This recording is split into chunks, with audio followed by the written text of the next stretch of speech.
आज हम लोग शुरू करने जा रहे हैं अपने हिस्ट्री से चैप्टर नंबर 2 जिसका नाम है socialism in Europe and the Russian revolution. हालांकि खास करके इस चैप्टर को जाना जाता है केवल और केवल रशियन रेवोल्यूशन के नाम से, है ना। हालांकि चैप्टर का पूरा नाम socialism in Europe and the Russian revolution है, लेकिन बहुत सारे बच्चों से या फिर आप बहुत सारे टीचर्स के मुंह से ये नाम आप सुनेंगे इस चैप्टर को केवल रशियन रेवोल्यूशन के नाम से। लेकिन कोई दिक्कत नहीं है, रशियन रेवोल्यूशन बोलो या फिर socialism in Europe and the Russian revolution बोलो, मतलब तो सेम ही होने वाला है।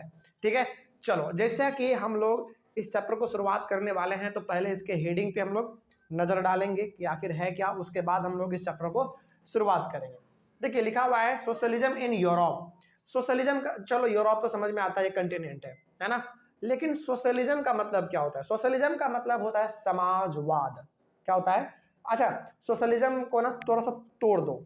सोशल, सोशल का मतलब क्या होता है? समाज, है ना। सोशल से ही हमारा वर्ड बना हुआ है सोसाइटी, मतलब कि मोहल्ला जिसको हम लोग कह सकते हैं। तो सोशल वर्ड से बना हुआ है आपका सोशलिज्म। तो सोशल का मतलब होता है समाज और ISM लग गया, इसका मतलब हो गया समाजवाद।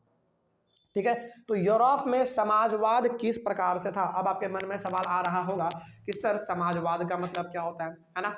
समाजवाद का मतलब होता है एक ऐसा सोसाइटी, एक ऐसा कंट्री बोलो या फिर एक ऐसा मोहल्ला बोलो या फिर एक ऐसा रीजन बोलो जहां पे कि हर एक लोग एकदम सुख चैन शांति से जी सके।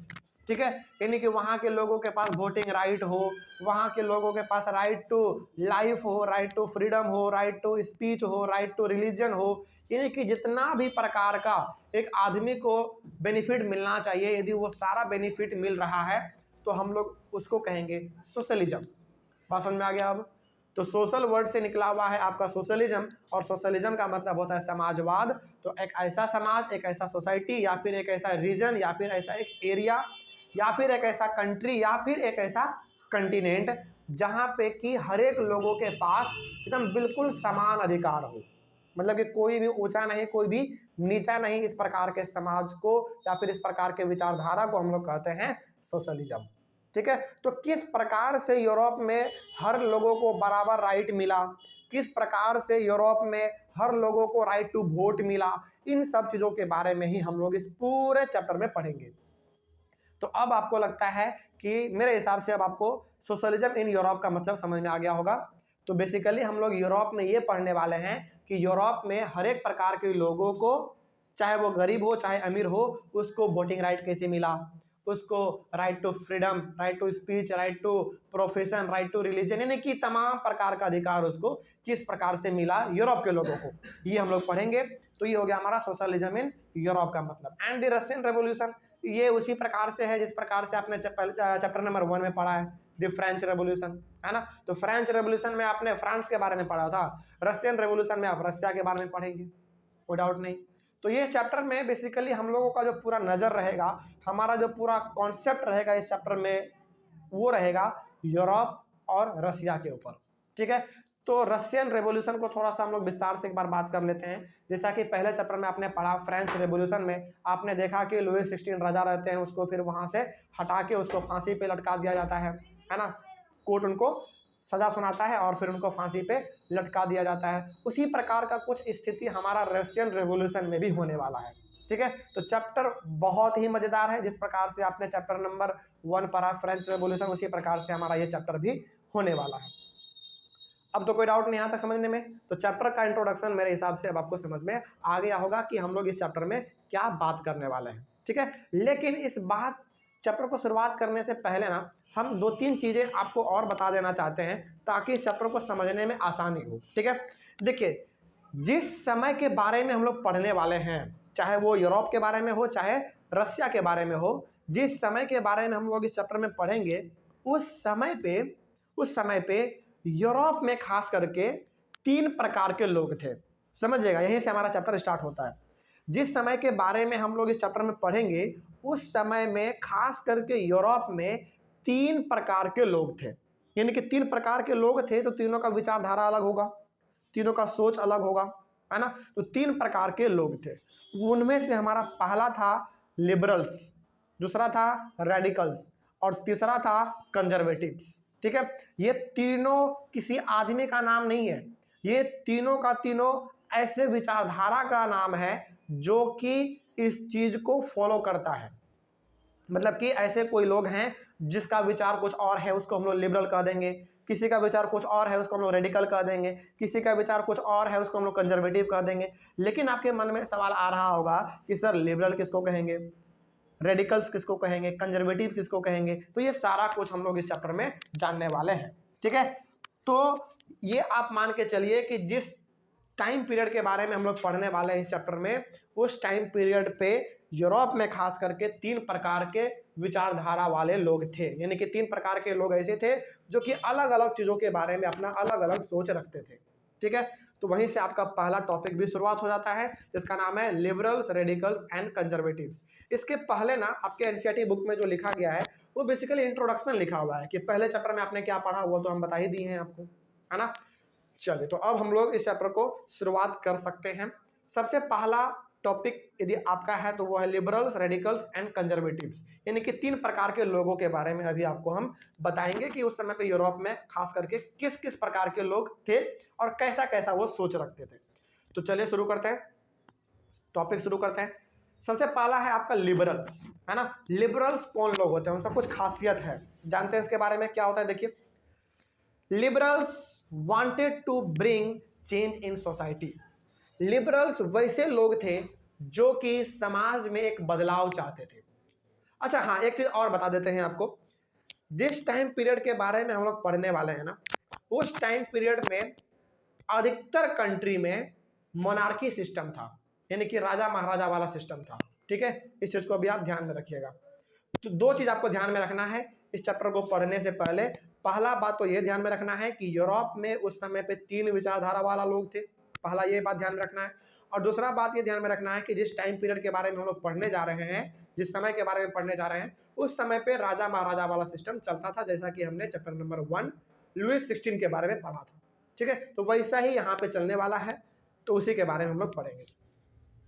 तो लिबरल्स ऐसे लोग थे जो कि समाज में एक बदलाव चाहते थे, यानी कि यूरोप में एक बदलाव हो, एक नया सिस्टम आए, इस प्रकार के सोच रखने वाले लोगों को हम लोग क्या कहते थे उस समय पे, लिबरल्स कहते थे।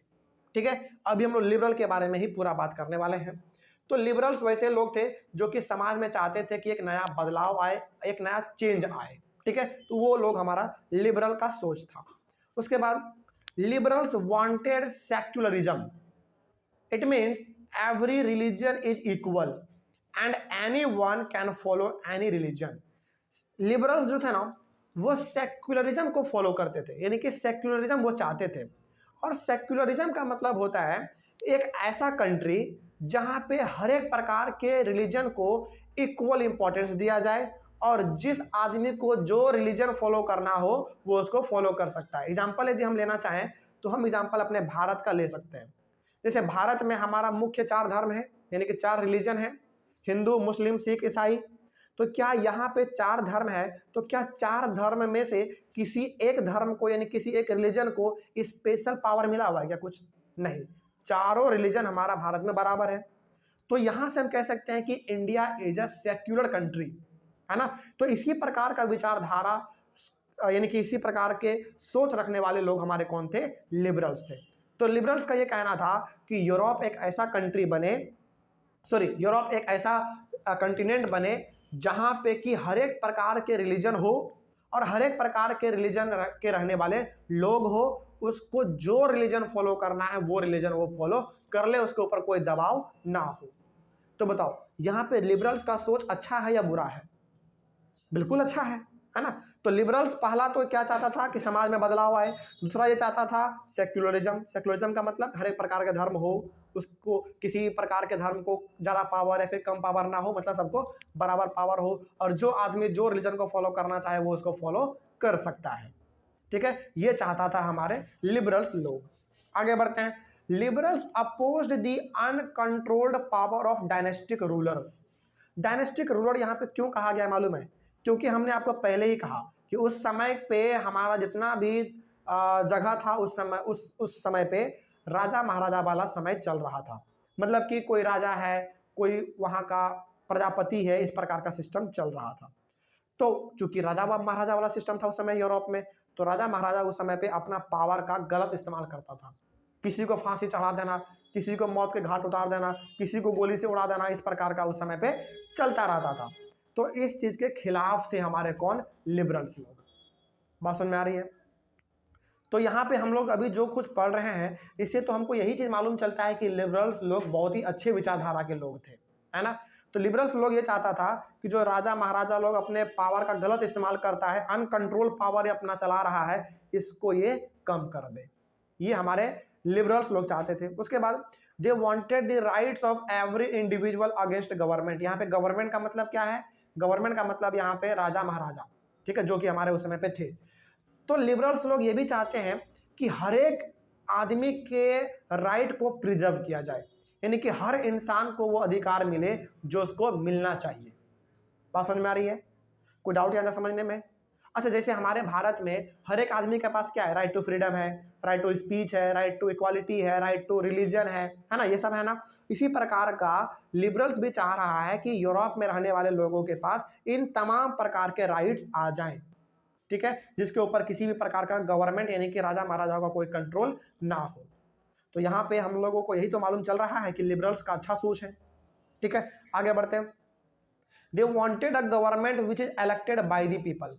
क्योंकि अभी फिलहाल जिस टाइम पीरियड के बारे में हम लोग पढ़ रहे हैं, उस टाइम पीरियड में राजा महाराजा वाला सिस्टम है यूरोप में। तो क्या राजा महाराजा को कभी भी लोग चुनते हैं क्या?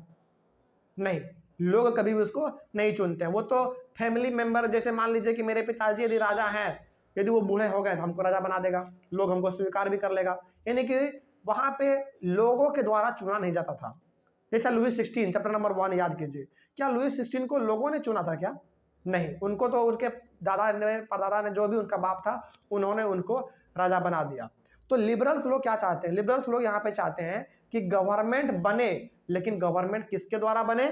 लोगों के द्वारा बने, मतलब कि लोग वोट देंगे उसके बाद गवर्नमेंट बनेगा। तो ये अच्छा सोच है भाई लिबरल्स लोगों का। वही लिखा हुआ था कि they wanted a government which is elected by the people. तो ऐसा गवर्नमेंट बने जो कि लोगों के द्वारा चुना गया हो।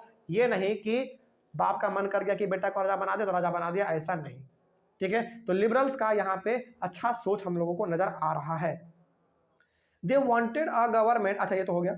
They wanted a they wanted a judiciary that was independent of rulers and officials। देखिए, अब चूंकि आपके देश में आपके राजा का कंट्रोल है, तो वहां पे हाई कोर्ट हो, सुप्रीम कोर्ट हो, क्या उसका कोई मतलब है? कोई मतलब नहीं है। फाइनल डिसीजन मेकिंग का पावर जो है वो किसके पास रहेगा? किंग के पास, राजा के पास। तो किसी कंट्री में मान लीजिए मोनार्की वाला सिस्टम है, यानी कि वहां पे कोई राजा है और वहां पे कोर्ट है, तो क्या कोर्ट का कोई मतलब है? कोई मतलब नहीं है, क्योंकि भाई जो फाइनल डिसीजन लेना है वो राजा को ही लेना है। तो उस समय पे यूरोप में भी यही चीज चल रहा था कि राजा महाराजा वाला सिस्टम तो था, है ना, लेकिन वहां पे जुडिशियरी सिस्टम भी था, यानी कि कोर्ट, पुलिस, ये सब भी था वहां पे, लेकिन उसका कोई मतलब नहीं था, क्योंकि जो डिसीजन लेना होता था वो तो राजा खुद लेता था।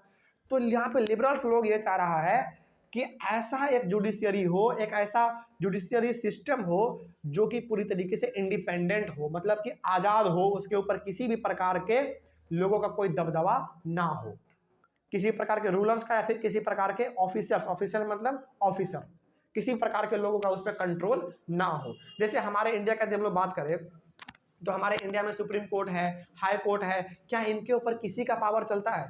किसी का पावर नहीं चलता है। इसको जो सजा सुनाना होता है किसी को, वो सुना देता है ना। तो लिबरल्स लोग भी यही चाहता है कि यूरोप में एक ऐसा जुडिशियरी सिस्टम बने जिसके ऊपर किसी का कंट्रोल ना हो, वो अपना इंडिपेंडेंट होकर सजा सुना सके। बात समझ में आ रही है? तो अच्छा सोच है भाई। आगे बढ़ते हैं। लेकिन यहां तक तो जो हम लोग पढ़े इस पॉइंट तक, यहां से आपको केवल और केवल लिबरल्स लोगों के अच्छाई के बारे में बताया गया, है ना। लेकिन लिबरल्स लोगों का एक ड्रॉबैक भी था। क्या ड्रॉबैक था? देखो, but liberals did not believe in universal adult franchise. Liberals लोग तमाम प्रकार के अच्छाइयों के बारे में वो चाहता था। जैसे हम लोगों ने इतना कुछ अभी ये 1 2 3 4 5 6 पॉइंट अभी हम लोगों ने पढ़े हैं। इन 6 पॉइंट में तो केवल लिबरल्स लोगों का ही बड़ाई किया गया है ना। मतलब कि लिबरल्स लोग क्या चाहते हैं यही तो बताया गया इसमें। लेकिन लिबरल्स लोगों का ना एक सबसे बड़ा ड्रॉबैक ये है कि ये यूनिवर्सल एडल्ट फ्रेंचाइज में विश्वास नहीं रखता है। यूनिवर्सल एडल्ट फ्रेंचाइज का मतलब क्या? यदि हम लोग भारत के कॉन्टेक्स्ट में बात करें तो हर वो इंसान, चाहे वो लड़का हो चाहे लड़की हो, जिसका उम्र 18 साल हो चुका है या फिर जिसका उम्र 18 साल से ऊपर है, वो वोट दे सकता है। सारा लोग। हमारे भारत में क्या है? यूनिवर्सल एडल्ट फ्रेंचाइज का मतलब हमारे भारत में क्या है? हमारे भारत में यूनिवर्सल एडल्ट फ्रेंचाइज का मतलब ये है कि हर वो लड़का, हर वो लड़की जो कि 18 साल का हो चुका है या फिर हो चुकी है या फिर उससे ज़्यादा का है, वो वोट दे सकता है अपने फेवरेट कैंडिडेट को। ठीक है, चाहे वो हिंदू हो, मुस्लिम हो, सिख हो, ईसाई हो, जैन हो, बुद्ध हो, कोई भी हो, वोट अपना दे सकता है। ये मतलब है हमारे भारत में यूनिवर्सल एडल्ट फ्रेंचाइज का। लेकिन ये चीज जो है ना, लिबरल्स लोग नहीं चाहता था। लिबरल्स लोग चाहता था कि नहीं, यूनिवर्सल एडल्ट फ्रेंचाइज पे हम लोग विश्वास नहीं रखेंगे, यानी कि वो लोग हर किसी को वोटिंग राइट देना नहीं चाहता था। लेकिन इसमें भी कुछ एक्सेप्शन है, जैसे देखिए, they believed that only man of property should have the right to vote. इसका मतलब क्या हुआ? इसका मतलब ये हो गया कि लिबरल्स लोग ये चाहता था कि केवल और केवल मेन लोग वोट देंगे, यानी कि पुरुष लोग वोट देंगे। लेकिन पुरुष में भी कौन लोग? जिसके पास की केवल प्रॉपर्टी है। सुनना मेरे बात को ध्यान से, यहां पे लिबरल्स लोग ये बिल्कुल भी नहीं चाहता था कि यूरोप में यूनिवर्सल एडल्ट फ्रेंचाइज आए। लेकिन इसमें एक्सेप्शन है।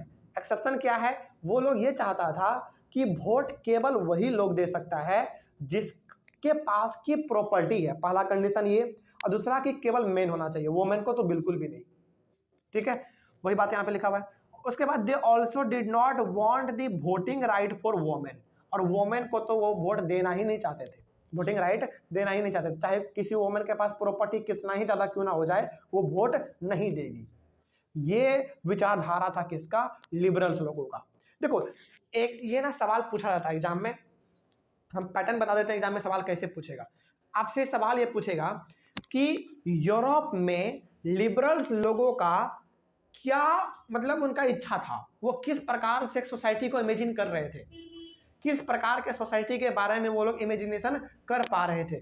तो इमेजिनेशन करने का तो बिल्कुल आप ये 6 पॉइंट यहाँ तक लिख सकते हैं कि हाँ भाई वो लोग ये चीज चाह रहा था। लेकिन जो आपसे सबसे पहले पूछेगा वो ये पूछेगा कि सबसे बड़ा ड्रॉबैक यानी कि लिमिटेशन लिबरल्स लोगों का क्या था? वो ये था कि वो यूनिवर्सल एडल्ट फ्रेंचाइज में विश्वास नहीं रखता था। लेकिन there is a exception. Exception क्या था?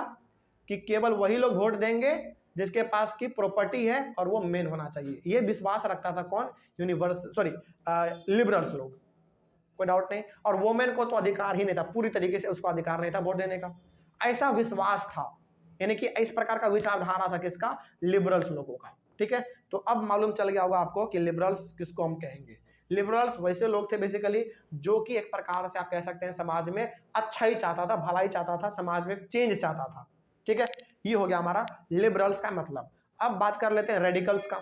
रेडिकल्स में हमारे कौन लोग आते हैं, देखिए ध्यान से।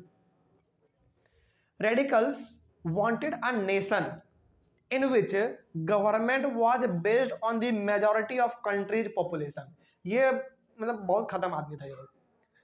देखो सोचो, मतलब कि रेडिकल्स ऐसे लोग थे जो इस बात पे विश्वास रखता था कि कंट्री में जिस रिलीजन का सबसे ज्यादा पॉपुलेशन होगा वही गवर्नमेंट में आएगा। क्या ये गलत बात है कि नहीं? यदि हम लोग इसको अपने भारत के कॉन्टेक्स्ट में लगा के देखें तो हमारे भारत में सबसे ज्यादा पॉपुलेशन किस रिलीजन का है बताइए? हिंदू का है। तो इस हिसाब से हिंदू को यहाँ पे रूल करना चाहिए, है ना? लेकिन क्या ऐसा भारत में कभी हो सकता है? कभी नहीं हो सकता यहाँ पे।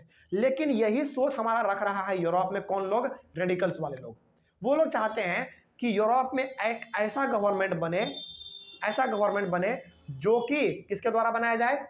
इस कंट्री में मेजॉरिटी ऑफ पॉपुलेशन के द्वारा बनाया जाए। मतलब कि जो एक प्रकार के रिलीजन से बिलोंग करेगा, जिसका पॉपुलेशन सबसे ज्यादा होगा, वही जो है गवर्नमेंट को बनाएगा। और ये बिल्कुल गलत तरीका है। क्या कभी भी पॉपुलेशन के आधार पर गवर्नमेंट को फॉर्म करना चाहिए? कभी नहीं करना चाहिए। तो लेकिन रेडिकल्स लोग तो यही चाहता था कि कंट्री में जिस रिलीजन का सबसे ज्यादा पॉपुलेशन होगा वही गवर्नमेंट को फॉर्म करेगा। तो ये था पहला आइडिया, यानी कि पहला आइडियोलॉजी रेडिकल्स लोगों का, विचारधारा था उनका। आगे बढ़ते हैं। Liberals supported women suffragette movement. लेकिन इसमें ना एक खास बात था, लिबरल्स लोग सॉरी रेडिकल्स लोगों में एक खास बात ये था कि ये लोग ना वोमेन के सफ्रेगेट मूवमेंट को ये लोग सपोर्ट करता था। अब आपके मन में सवाल चालू हो गया होगा कि सर ये सफ्रेगेट मूवमेंट क्या है। ये आपके बुक में भी लिखा हुआ है, इसका मतलब हम एक बार बता देते हैं। देखिए, आपने यहाँ पे पढ़ा लिबरल्स वाले टॉपिक में कि यहाँ पे वोमेन को वोटिंग राइट नहीं है ना। किसके विचार के हिसाब से?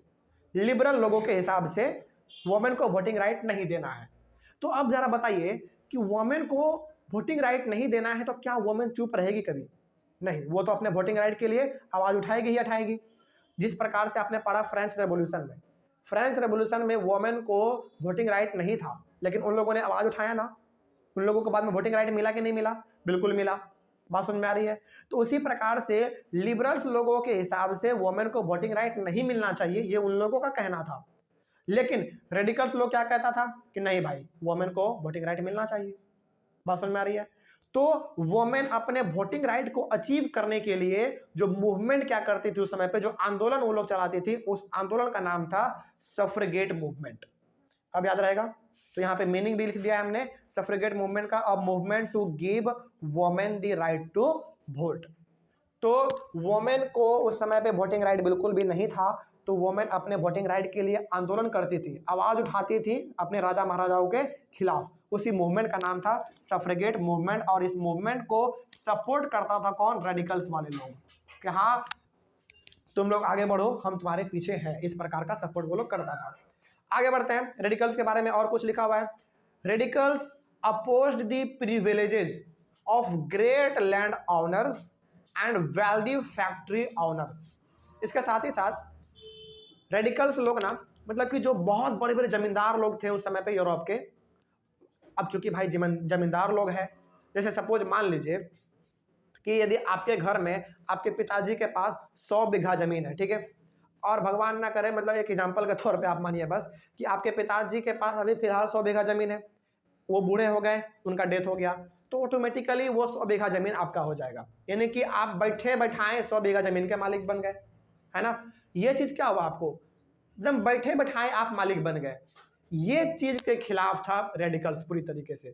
वो चाहता था ना, देखो यहाँ पे साफ लिखा हुआ है, radicals opposed the privileges of great land owners. तो जो बड़े बड़े जमींदार लोग थे, उनके पास जो इतना धन संपत्ति था, वो बिल्कुल भी ये नहीं चाहता था कि इनके पास इतना धन संपत्ति हो।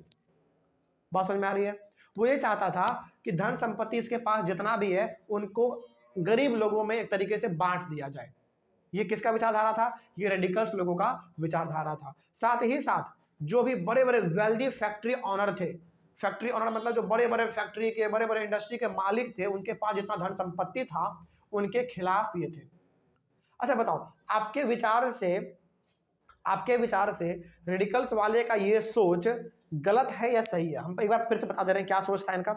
इनका सोच ये था कि जो बड़े बड़े जमींदार लोग हैं, उनके पास जो बहुत धन संपत्ति है ना, उनको वो उसका पावर नहीं मिलना चाहिए, या फिर जो बड़े बड़े फैक्ट्री वाले मालिक हैं, उनको वो सारा फैसिलिटी नहीं मिलना चाहिए।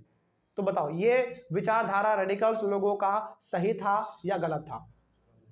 गलत था, बिल्कुल गलत था। क्योंकि देखो भाई, मान लो यदि कोई बड़ा जमींदार है, यदि उन्होंने अपने मेहनत से, अपने पसीने बहा कर, यदि पैसे से पूरी तरीके से अपना जमीन खरीद लिया है, 100 बीघे का जमीन का मालिक बन गया है, तो इसमें बुराई क्या है कि नहीं? या फिर मान लो यदि कोई आदमी है जो कि पूरी तरीके से अमीर हो गया है, 2-3 फैक्ट्री वो अपना खड़ा कर लिया है और उसके पास बहुत धन संपत्ति है, तो इसमें उसका बुराई क्या है? कोई बुराई नहीं है। लेकिन ये रेडिकल्स वाले लोग चाहते थे कि इनको जो बहुत सुविधा मिलता है अलग अलग प्रकार का, धन संपत्ति ज़्यादा होने की वजह से इनके सुविधा को खत्म किया जाए। ठीक है, ये रेडिकल्स वाले लोगों का सोच था। आगे बढ़ते हैं। Radicals were against the concentration of property in few hands. अब देखिए होता क्या है ना, समाज में कुछ ऐसे भी लोग होते हैं जो कि बहुत अमीर होते हैं, यानी कि हद से ज्यादा अमीर होते हैं। जैसे मान लीजिए हमारे इंडिया में जहां पे मुकेश अंबानी रहते हैं, उसके आसपास भी लोग रहते होंगे, तो उस मोहल्ले का सबसे अमीर आदमी कौन? मुकेश अंबानी। हालांकि वो तो पूरे कंट्री का मुकेश अंबानी अमीर आदमी है, लेकिन मोहल्ले के तौर पे यदि हम लोग समझे तो उस मोहल्ले का मुकेश अंबानी क्या होगा? सबसे अमीर आदमी होगा, है ना। तो ऑब्वियस ही बात है भाई, मुकेश अंबानी सबसे अमीर आदमी है तो उसके पास प्रॉपर्टी भी ज्यादा होगा, उन्होंने अपने मेहनत से बनाया है। तो क्या उसके प्रॉपर्टी को पूरी तरीके से नष्ट किया जाना ये अच्छा होगा या बुरा होगा? बुरा होगा, क्योंकि देखो मुकेश अंबानी मेहनत से अपना अमीर बना है, लेकिन हाँ वो अलग बात है कि मुकेश अंबानी अपने मेहनत से अमीर बना है, वो तो भारत के बारे में बात हो गया। लेकिन रेडिकल्स वाले लोग ये चाहते थे कि जो प्रॉपर्टी किसी एक के हाथ में सबसे ज्यादा है उसको वहां से छीन लो, यानी कि उसको खत्म कर दो, उसके प्रॉपर्टी को लो और जिसके पास प्रॉपर्टी नहीं है उसमें बांट दो। ये रेडिकल्स वाले लोगों का सोच था। तो ये हमारा हो गया रेडिकल्स वाले लोगों का क्या सोच था, आइडियोलॉजी उनका क्या था यूरोप में, ये हम लोग जान गए। तो लिबरल्स और रेडिकल्स इन दोनों में कोई डाउट? बात समझ में आ गया? चलिए आगे बढ़ते हैं। फिर अब आता है हमारा कंजर्वेटिव। कंजर्वेटिव वाले लोग कौन थे इसके बारे में देखिए क्या लिखा हुआ है। Conservatives were against the liberals and radicals. Conservative लोग जो थे ना वो पूरी तरीके से लिबरल्स और रेडिकल्स के खिलाफ था, मतलब कि ये अलग ही दुनिया में रहता था। जो विचारधारा रेडिकल्स लोगों का था, जो विचारधारा लिबरल्स लोगों का था, उस विचारधारा के ये बिल्कुल ही खिलाफ था। ये मतलब ये जरा सा भी उन दोनों को सपोर्ट नहीं करना चाहता था। ठीक है, आगे बढ़ते हैं। Conservatives supported the idea of clergy and nobility. देखिए क्लर्जी एंड नोबिलिटी याद कीजिए, फ्रेंच रेवोल्यूशन याद आ गया। फ्रेंच रेवोल्यूशन में हमारा फ्रांस पूरी तरीके से तीन सोसाइटी में बटा हुआ था, यानी कि 3 स्टेट में। पहला क्लर्जी, दूसरा नोबिलिटी और तीसरा थर्ड स्टेट, जिसमें कि हमारे बिजनेसमैन, मिडिल क्लास, ये सब लोग हमारे थे, है ना। तो कंजर्वेटिव जो लोग थे ना, ये लोग चाहते थे कि हमारे यूरोप में कैसा सिस्टम रहे, वही क्लर्जी और वही नोबिलिटी वाला सिस्टम रहे, यानी कि वही राजा महाराजा वाला सिस्टम रहे। ये कंजर्वेटिव लोगों का सोच था। ठीक है, आगे बढ़ते हैं। Conservatives also wanted a change in society but through a slow process. देखो जिस हिसाब से फ्रेंच रेवोल्यूशन में हम लोग देखे कि कंजर्वेटिव लोग वहां पे भी थे, फ्रेंच रेवोल्यूशन में भी तो थे कंजर्वेटिव लोग जो कि बदलाव बिल्कुल भी नहीं चाहते थे, लेकिन बदलाव हुआ ना फ्रांस में, है ना। तो फ्रांस के बदलाव को देखते हुए कंजर्वेटिव लोग भी अब धीरे धीरे क्या चाहते थे, बदलाव चाहते थे। ऐसा बिल्कुल भी एग्जाम में मत लिखिएगा कि कंजर्वेटिव लोग बदलाव नहीं चाहते थे, बदलाव वो लोग चाहते थे, लेकिन बहुत ही स्लो प्रोसेस से। बदलाव आएगा, धीरे धीरे आएगा, हाँ कभी आएगा, देख लिया जाएगा, इस प्रकार से। बात समझ में आ रही है? तो कंजर्वेटिव के बारे में बहुत कुछ आपको नहीं जानना है। कंजर्वेटिव के बारे में केवल आप इतना जान लीजिए कि ये वैसे लोग थे जो कि रेडिकल्स के विचारधारा के खिलाफ थे और लिबरल्स लोगों के विचारधारा के भी खिलाफ थे, यानी कि उन दोनों के विचारधारा को ये जरा सा भी सपोर्ट नहीं करता था। ठीक है, और ये किस चीज को बढ़ावा देना चाहता था, ये क्लर्जी और नोबिलिटी वाले सिस्टम को ही बढ़ावा देना चाहता था, यानी कि राजा महाराजा वाला ही सिस्टम ये दोबारा लाना चाहता था, ऐसा इनका विचारधारा था। लेकिन जो सबसे इंपॉर्टेंट है कंजर्वेटिव में वो ये है कि ये लोग भी बदलाव चाहता था, ये लोग भी चेंज चाहता था, लेकिन ऐसा चेंज जो कि बहुत धीरे धीरे से आए, अचानक चेंज नहीं आए, ऐसा ये लोग चेंज चाहता था।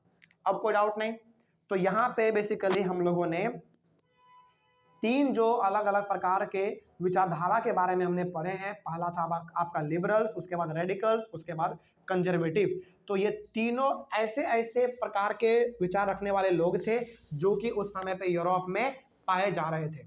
इसका मतलब ये हो गया कि यूरोप में उस समय पे 3 विचारधारा वाले लोग शामिल थे। तो यहाँ से हम लोग ये अंदाजा लगा सकते हैं कि यूरोप में कुछ भयंकर होने वाला है ना, और आपको चैप्टर में आगे मिलेगा। अब जरा सोचो कि एक ही जगह है और एक ही जगह पे 3 विचारधारा वाला लोग इस प्रकार से रह रहा है, जो कि बदलाव चाह रहा है पूरी तरीके से, जो कि हल्का फल्का बदलाव चाह रहा है। इस प्रकार के लोग जहाँ पे रहेंगे तो क्या वहाँ पे कुछ भयंकर तबाही आने वाला होगा कि नहीं होगा? बिल्कुल होगा। तो अब हमको यहाँ पे आगे आने वाले क्लास में हम लोगों को ये पढ़ने को मिलेगा कि यूरोप में बहुत ही भयंकर कुछ बदलाव होने वाला है, यानी कि बहुत बड़ा एक इंसिडेंट होने वाला है बिकॉज ऑफ डिफरेंट आइडियोलॉजी, यानी कि अलग अलग विचारधारा की वजह से यहाँ पे कुछ बड़ा भयंकर होने वाला है, यानी कि बड़ा घटना घटने वाला है। इसके बारे में हम लोगों को अगले वाले क्लास में पढ़ने को मिलेगा। लेकिन इस क्लास में हालांकि एग्जाम में इस चीज पूछेगा आपसे, ठीक है। ज्यादा यदि याद नहीं भी रहे तो कम से कम इन तीनों के बारे में यदि 3 लाइन भी एग्जाम में लिख देते हैं ना तो आपको मार्क्स अच्छा खासा मिल जाएगा। और आपसे ये पूछेगा ही पूछेगा, क्योंकि ये चैप्टर ही शुरुआत हमारा इन्हीं तीनों टर्म के साथ होता है और पहला टॉपिक भी आपका यही है। ठीक है, तो इसको आप ध्यान से एक बार समझ लीजिएगा, एक बार रीड कर लीजिएगा। ठीक है, ओवर किया जाए क्लास। चलो मिलेंगे अपने अगले क्लास में। Thank you very much.